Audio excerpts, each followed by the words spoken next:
Donald Trump and Pete Hegseth just wrapped up what is likely the most disastrous and awful speech in front of military generals and admirals in United States history. I'm not exaggerating.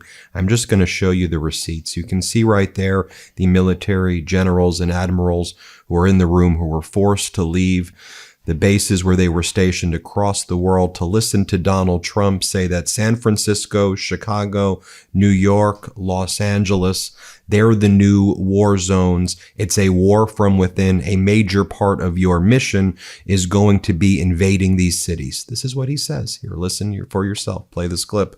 What they've done to San Francisco, Chicago, New York, Los Angeles, they're very unsafe places, and we're going to straighten them out one by one. And this is going to be a major part for some of the people in this room. That's a war, too. It's a war from within.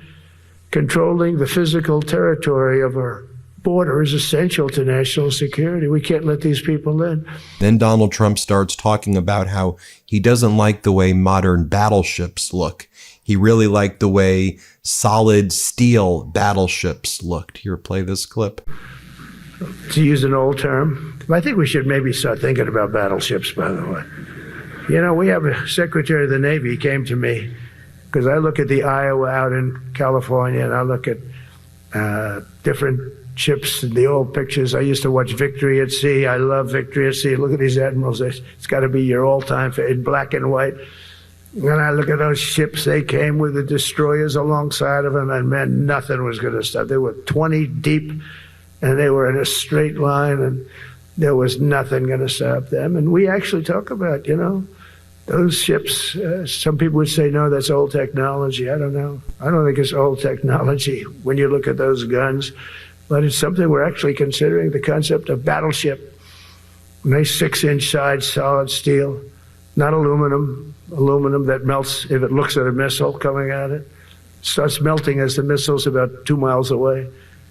Now, those ships, they don't make them that way anymore. But you look at it, and your secretary likes it, and I'm sort of open to it. And bullets are a lot less expensive than missiles. A lot of reasons. I should take a vote, but I'm afraid to take that vote because I may get voted out on that one. But I tell you, it's something we're seriously considering. There were powers. There were big powers. They were just about as mean and scary as you could be.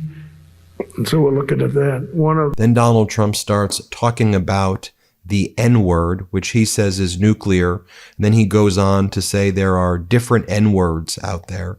Here, play this clip. Mention of nuclear, and it was really a stupid person that works for him mentioned the word nuclear. I moved a submarine or two, I won't say about the two, over to the coast of Russia, just to be careful, because we can't let people throw around that word.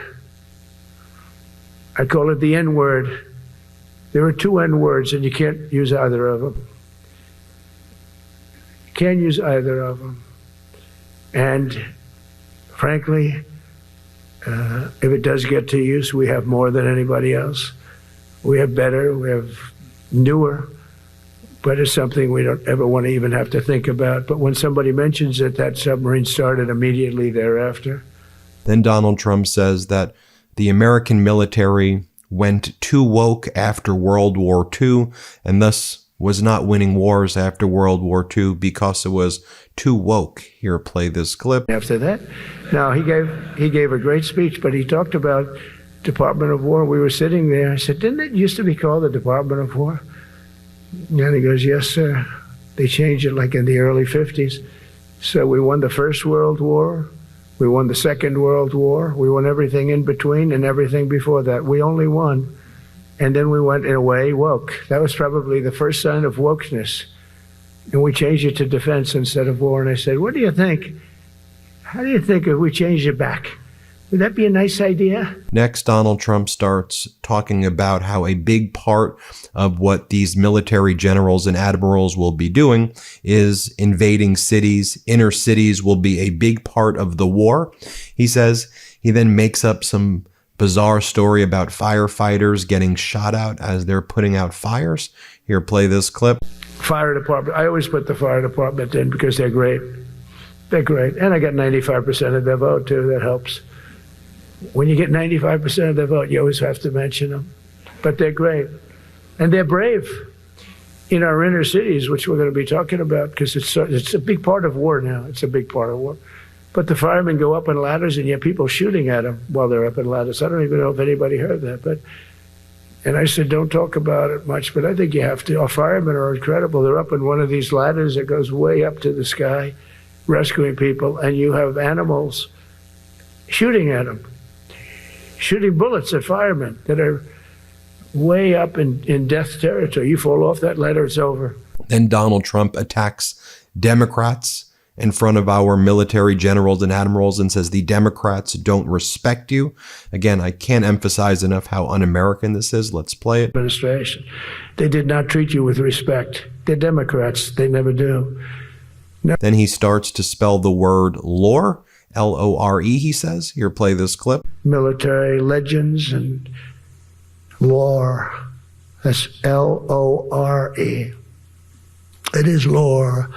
Then Donald Trump goes back to speaking about the battleships and says, because he's a very aesthetic person, he doesn't like the way the stealth battleships look like. So we should go back to the big steel battleships from the 20th century, well, the early 20th century, 18th, 19th century. Here, play this clip. In the Second World War, they were freighters and different types, but we were doing a ship a day. And now we don't do ships. And I'm not a fan of some of the ships you do. I'm a very aesthetic person, and I don't like some of the ships you're doing aesthetically. They say, oh, it's stealth. I said, that's not stealth. An ugly ship is not necessary in order to say you're stealth. By the way, the B-2 bombers were incredible. That is stealth. They went into that.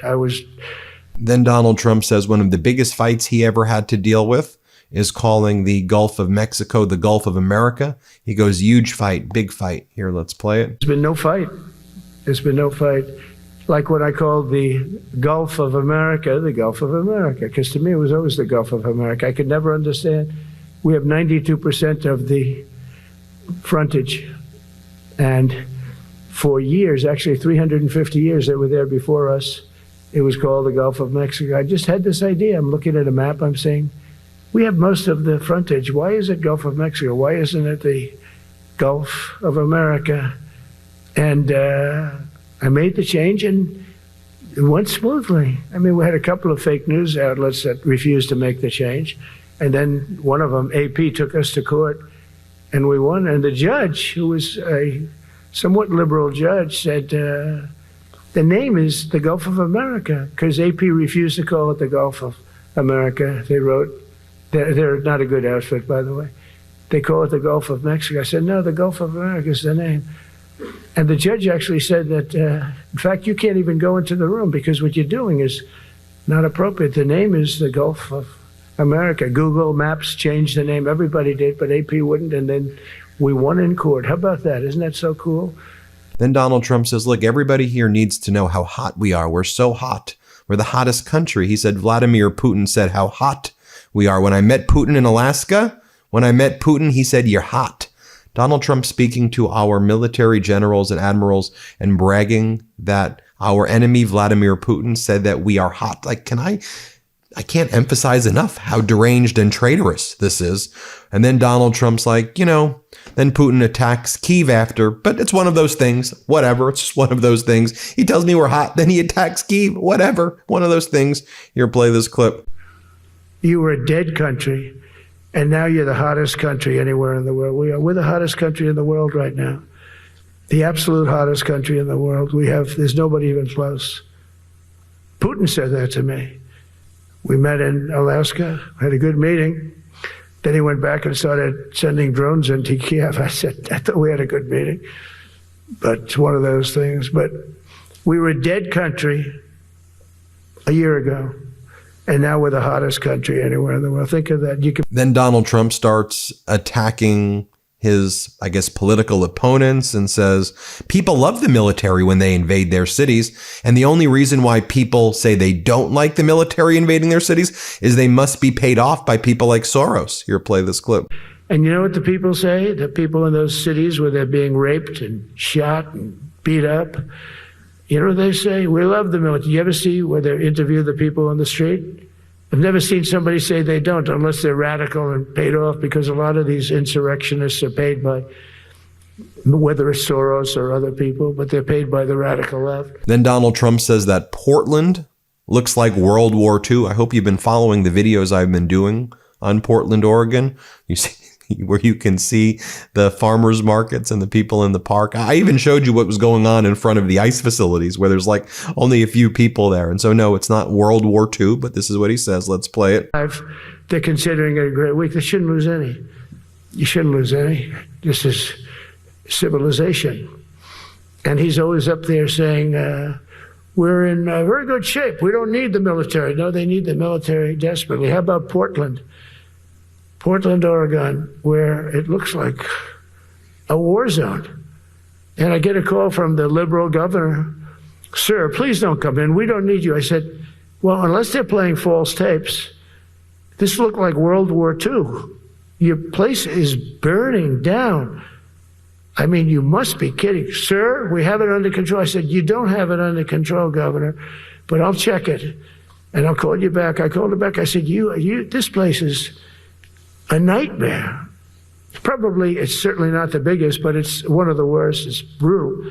They go after our ICE people, who are great patriots and tough job too, but they love it. They love it because they're cleaning up our country. And so you look. Then Donald Trump says, I know that you generals have to deal with vicious people, but I deal with vicious people who write bad stories about me. Here, play it. The vote that I got from the military, and they're vicious people, you know, that we have to fight, just like you have to fight vicious people. Mine are a different kind of vicious, but they spread all these horrible, you know, they made up statements and said what I said about everything, but even about the military.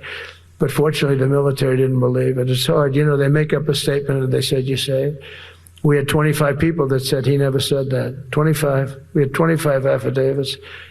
And they said, well, we're going with it anyway. You know, these sleazebags.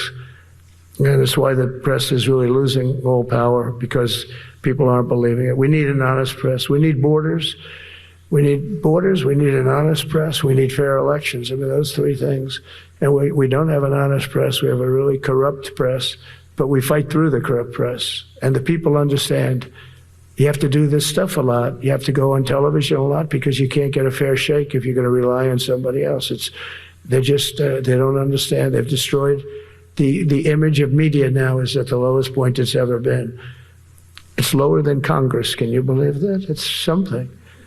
Then Trump talks more about Canada becoming the 51st state and starts talking about stealing Canada's sovereignty. Here, play it. We help other countries with it. We don't have it ourselves. And Canada called me a couple of weeks ago. They want to be part of it. To which I said, well, why don't you just join our country? You become 51, become the 51st state, and you get it for free. So I don't know if that made a big impact, but it does make a lot of sense. It actually makes, because they're having a hard time up there in Canada now, because as you know, with tariffs, everyone's coming into our country. We have more investment than we've ever had before, $17 trillion coming in. As an example, in 4 years, Biden didn't have $1 trillion. We have 17 trillion more than that in 8 months coming in. And they're coming in from Canada, Mexico, from Europe, from all over. AI, auto plants. Everybody's coming back to the United States. Then Donald Trump says that he's brought in trillions of dollars. Yet another lie. Let's play it. I'm okay with that. But they hit me hard. But it is. I mean, when you look at, we've taken in trillions of dollars. We're rich again, and there'll never be, when we finish this out, there'll never be any wealth like what we have. Other countries were taking advantage of us for years and years. You know that better than anybody. And now we're treating them fairly. But the money coming in is, we've never seen anything like it. The other day they had $31 billion that they found, $31 billion. So we found $31 billion and we're not sure from where it came. A gentleman came in, a financial guy. I said, well, what does that mean? He said, we don't know where it came. I said, check the tariff shelf. No, sir, the tariffs haven't started in that sector yet. I said, yes, they have. They started 7 weeks ago. Check it. Comes back 20 minutes later. Sir, you're right. It came from tariffs. 31 billion. That's enough to buy a lot of battleships, Admiral, to use an old term. I think we should maybe... Then you have Pete Hegseth, the Secretary of Defense, who unlawfully refers to himself as the Secretary of War, says to everybody there, no beards, no long hair, no individual expression. We are not going to have a military full of Nordic pagans, as Senator Ruben Gallego, also a veteran, says. Really, we flew in every general so they could hear Pete Hegseth hear this. Play this clip. This also means grooming standards. No more beards, long hair, superficial individual expression. We're going to cut our hair, shave our beards, and adhere to standards. Because it's like the broken windows theory of policing. It's like when you let the small stuff go, the big stuff eventually goes. So you have to address the small stuff. This is on duty, in the field, and in the rear. If you want a beard, you can join Special Forces. If not, then shave. We don't have a military full of Nordic pagans. But unfortunately, we have had leaders who either refuse to call BS and enforce standards, or leaders who felt like they were not allowed to enforce standards. But then Hegseth starts saying that he doesn't want anybody to be fat in the military. He goes, I'm talking to the generals and admirals, everybody. Everybody has to be conditioned and pass physical training. And I don't want to see any fat generals or any fat admirals. And he's like looking at the crowd. If any of you are overweight, you're not allowed to be here. Here, play this clip. It all starts with physical fitness and appearance. If the Secretary of War can do regular, hard PT, so can every member of our joint force. Frankly, it's tiring to look out at combat formations, or really any formation, and see fat troops. Likewise, it's completely unacceptable to see fat generals and admirals in the halls of the Pentagon and leading commands around the country and the world. It's a bad look. It is bad, and it's not who we are. So whether you're an airborne ranger or a chairborne ranger, a brand new private or a 4-star general, you need to meet the height and weight standards and pass your PT test. And as the chairman said, yes, there is no PT test. But today, at my direction, every member of the joint force at every rank is required to take a PT test twice a year, as well as meet height and weight requirements twice a year, every year of service. Also today, at my direction, every warrior across our joint force is required to do PT every duty day. Should be common sense. I mean, most units do that already, but we're codifying it. And we're not talking like hot yoga and stretching. Real hard PT, either as a unit or as an individual. At every level, from the Joint Chiefs to everyone in this room to the youngest private, leaders set the standard. And so many of you do this already. Active, Guard, and Reserve. And again, this is the image, I guess, that Hegseth was trying to literally copy the famous General Patton speech right here. Again, just so utterly pathetic. Hegseth says that we're empowering drill sergeants to basically, discipline their troops by cursing and hitting them, putting their hands on them and physically attacking recruits. That's how they're going to discipline troops, he says. Here, play this clip. We will not lose warfighters because we failed to train or equip them or resource them. Shame on us if we do. Train like your warriors' lives depend on it, because they do.